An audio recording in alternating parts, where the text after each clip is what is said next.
नमस्ते बच्चों, कक्षा 9 गणित 9.2 प्रश्नावली अपने शुरू करनी है। 9.1 के क्वेश्चन अपने हल कर चुकी हैं।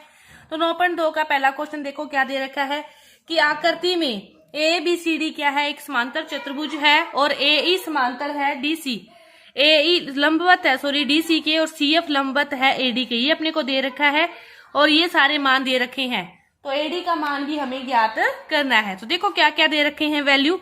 ए बी की वैल्यू दे रखी है अपने को 16 और ए ई की वैल्यू दे रखी है 8, सी एफ की दे रखी है 10। अपने को मान ज्ञात करना है ए डी का।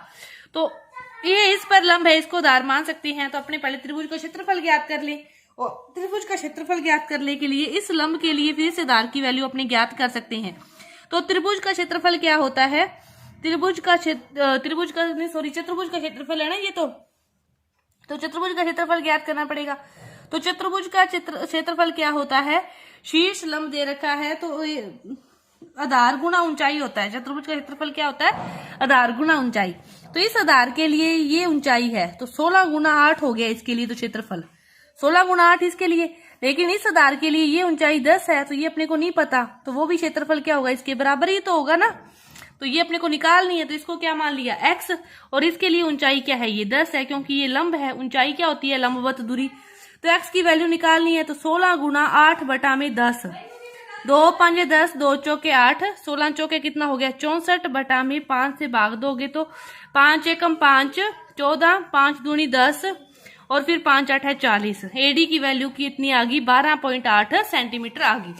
अब देखो दूसरा क्वेश्चन क्या दे रखा है अपने को कि ई एफ जी एच ये सभी क्या हैं अपने कि E F G H in सभी भुजाओं के क्या है, मध्य बिंदु हैं। तो अपने को क्या दर्शाना है कि जो एरिया है इसका वो पूरे एरिया का क्या है, आधा है, या पूरे क्षेत्रफल का क्या है, आधा है। तो ये क्या है, समांतर चतुर्भुज है। तो समांतर चतुर्भुज है तो समांतर चतुर्भुज एबीसीडी क्या है, अपने को दे रखा कि एक समांतर चतुर्भुज है। समांतर चतुर्भुज में क्या होती है, सम्मुख भुजाएं बराबर होती है। तो अपने क्या लिख सकते हैं, A B equal to C D. तो ये तो अपने को दिया है कि ए बी इक्वल टू क्या है, सी डी है, दिया है। तो अब इससे अपने करें हाफ ए बी और ये भी फिर क्या हो जाएगा, आधा। पूरा बराबर होगा तो उसका क्या होगा, आधा भी बराबर ही होगा। अब हाफ ए बी को क्या कर सकते हो, ए एच भी लिख सकते हो, हाफ ए बी को बी ए बी तो है ना हाफ, और सी डी आपको क्या लिख सकते हो, सी एफ भी लिख सकते हो, या फिर हाफ ही लिखना है तो चाहे डी ई लिख लो चाहे कुछ भी लिख लो। जिसको बी एच लिखोगे तो इसको सी एफ लिख लो, बी एच लिखोगे तो इसको क्या लिख लो, सी एफ। बी एच और सी एफ कि बी एच बराबर है किसके, सी एफ के, क्योंकि इन भुजाओं के मध्य बिंदु ही तो है ना ये। तो ये यहाँ पे देखो ये समीकरण नंबर क्या बन गई, 1 बन गई।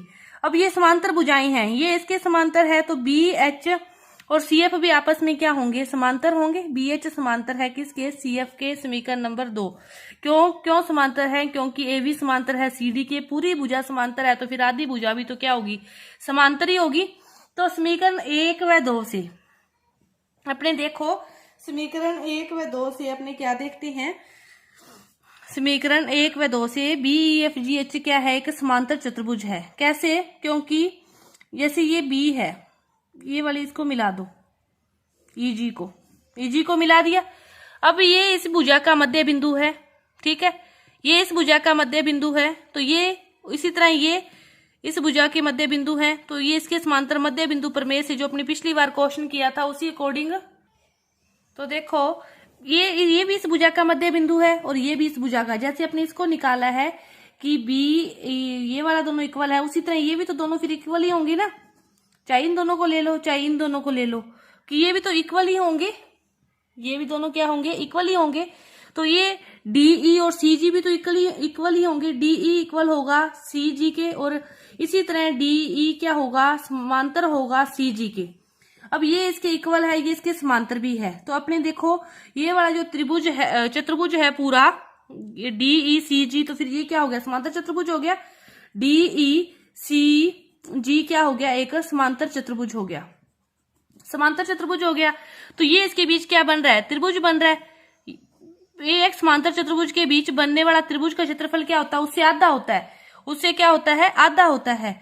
तो एरिया ऑफ इसका त्रिभुज का GEF का जो एरिया है वो क्या होगा, 1/2 एरिया, यहाँ पे एरिया लिखना है DEGC, एरिया DEGC। ये तो हो गया समीकरण नंबर 3।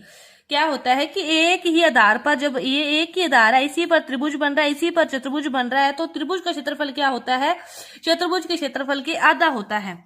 इसी प्रकार देखो AB बराबर CD, अब आपने किया था, ये किया था AB बराबर CD, दिया हुआ है ना ये चीज, तो ये चीज पुण्य की AB बराबर CD अपने को दे रखा है, उन्होंने दे रखा है।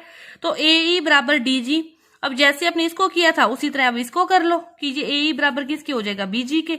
ऊपर वाला किया, नीचे वाला भी करेंगे ना, नीचे वाला सेम इसी प्रकार लिख दो सीधा ही, कि इसी प्रकार क्या हो जाएगा, इस त्रिभुज का एरिया भी इस पूरे चतुर्भुज के एरिया से आधा हो जाएगा, कि जो एरिया है इस त्रिभुज का EGH के, कैसे भी लिख लो, GHE का जो एरिया है वो क्या हो जाएगा, 1/2 एरिया इस चतुर्भुज का ABGE, इसका क्या हो गया, आधा हो गया, समीकरण नंबर 4। अब देखो इन दोनों को अपने ऐड कर दें, समीकरण इक्वेशन 3 + 4 कर दें, ठीक है। तो ये वाला एरिया, त्रिभुजों का एरिया जुड़ जाएगा, area GEF plus area GHE, इस साइड इन दोनों चतुर्भुजों का एरिया जुड़ जाएगा, DEGC प्लस 1/2 एरिया ABGE। अब देखो ये त्रिभुज और ये त्रिभुज, ये वाला त्रिभुज मिलके क्या बन गया, EFGH। ये वाला चतुर्भुज और ये वाला चतुर्भुज मिलके पूरा चतुर्भुज बन गया।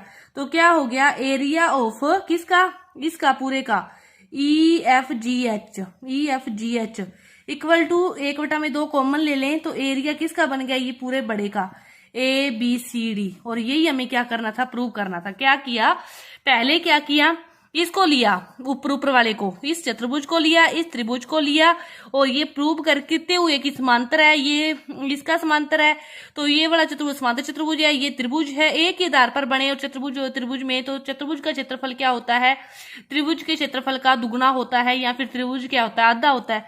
यही प्रॉपर्टी इस पे लगाई, दोनों को क्या कर दिया, ऐड कर दिया, तो अपना क्वेश्चन हल हो गया दूसरा। इसके बाद अपने देखते हैं तीसरा क्वेश्चन। तीसरा क्वेश्चन क्या दे रखा है, देखो P व Q क्या है, समांतर चतुर्भुज ABCD की भुजाओं DC और AD के आधार पर स्थित बिंदुओं पर है, स्थित बिंदु है, तो दर्शाइए कि area of APB area of BQC, ये दोनों त्रिभुजों के एरिया क्या है, बराबर है। अब देखो क्या दे रखा है अपने को, कि जो त्रिभुज है ABP और चतुर्भुज, समांतर चतुर्भुज हैं जो ये AB और ABCD, ये क्या है, एक ही आधार पर बने हैं। वही बात पीछे की तरह, एक ही आधार पर बने हैं, तो क्या होगा, एरिया जो होगा ABP का वो क्या होगा, आधा हो जाएगा ना। अभी अपने क्वेश्चन किया जस्ट, एरिया किसका आधा हो जाएगा, ABCD का, इसका आधा हो गया। ये समीकरण नंबर क्या बनेगी, 1। इसी तरह देखो ये एक ही आधार BC पर बने हैं, यहाँ पे लाइन लिख सकते हो कि ये एक ही आधार AB पर बने हैं, पूरी लाइन हिंदी लिखोगे कि ये दोनों क्या हैं, एक ही आधार AB पर बने हैं। अब यहाँ पे क्या लिखोगे, CQB, कि त्रिभुज CQB और चतुर्भुज ABCD एक ही आधार किस पर बने हैं, BC पर बने हैं। BC आधार हो चाहे कोई आधार हो, तो चतुर्भुज तो यही रहेगा ना इसके लिए भी। इसके लिए फिर क्या हो जाएगा, area of CQB equal to क्या हो जाएगा, 1/2 एरिया ऑफ ABCD, समीकरण नंबर 2। इसको आप कुछ भी लिख सकते हो, BQC भी लिख सकते हो। तो इक्वेशन 1 व 2 से दोनों क्या हो जाएंगे, ये इसके बराबर है, ये इसके बराबर है, तो ये दोनों आपस में क्या हो जाएंगे, बराबर हो जाएंगे। एरिया ऑफ ABP बराबर हो जाएगा एरिया ऑफ BQC के। यही हमें क्या करना था, प्रूव करना था। बस आपको यदि ये बात याद होगी कि एक ही आधार पर बनो, त्रिभुज और चतुर्भुज बने हो, तो त्रिभुज का क्षेत्रफल क्या होता है, आधा होता है चतुर्भुज के क्षेत्रफल के। दोनों के लिए समीकरण लगाई, दोनों को बराबर रखा, तो अपना क्वेश्चन हल। तो ये अपने 3 तक के जो क्वेश्चन है पूरे हुए। 4 से आगे के जो क्वेश्चन है वो अपने अगली वीडियो में करेंगे। धन्यवाद।